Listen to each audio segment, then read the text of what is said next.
আমি দেখেন এইখানে ওই তাদের গনি মিয়ার তারা 5 জন ওয়ারিশ, 2 জন ছেলে আর ওই লোক 3টা মেয়ে।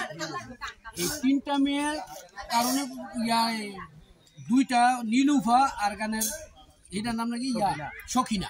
নীলুফা আর সখিনার টাকার খুব সমস্যা।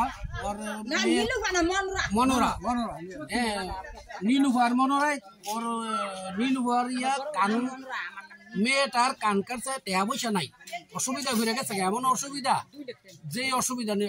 সে কইল যে ভাই আমার এই জায়গাটা বিক্রি করে দেন, আমি একটু আমার সচ্ছলভাবে আমি চলতে পারি। তখন কইলাম যে আমি ঠিক আছে জায়গাটা দেখে চাইলে দিয়ার সাথে আমি ঠিক আছে আমি খরচ করতে টাকা দিব, আপনারা করি। হ্যাঁ, তো আমি তাদেরকে টাকা দিয়া তারা কইছে যে তোমরা খারিজা করে আনো। আগে খারিজা না করলে আমার বিশ্বাস নাই, খারিজা করে আনো। তারা খারিজা করে আনছে, খারিজা করার পরে আমার কাছে বিক্রি করছে। ওয়ারিশ মূল্য খারিজ করছে, হ্যাঁ ওয়ারিশ মূল্য খারিজ করছে এবং বিক্রি করছে। যতটুকু পাই ঠিক ততটুকুই আমার কাছে বিক্রি করছে। বিক্রি করার পরে এরপরে আমি আবার হ্যাঁ আমি আবার করছি কি এটারে 22 পয়েন্ট ফালাই লইছি আরো, বুঝছো না, 128 পয়েন্ট করছে যদি না হয়। এরপরে 22 পয়েন্ট ফালাই লইছি, ফালাই এতটাই কেউ। এরপরে আমি এই কাওলা করে এরপরে আমি আবার খারিজ করে আনছি।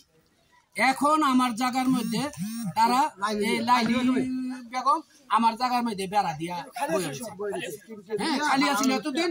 আমি ফোনে বলছি, ফোনে বলার পরে এরপরে লাইলি আমার অনেক গালাগালি, যেই বাসাটি বলছে আমি আর জব দেওয়ানোর মতো কোনো ক্ষমতা নাই।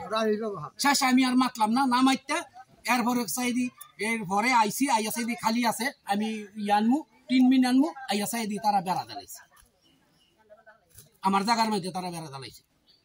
আমার আপনাদের কাছে এতটুকুই আমার দাবি, আমার সত্যিকারের যদি আমি পানা হইয়া থাকি এটা আমারে আপনারা করে দিবেন।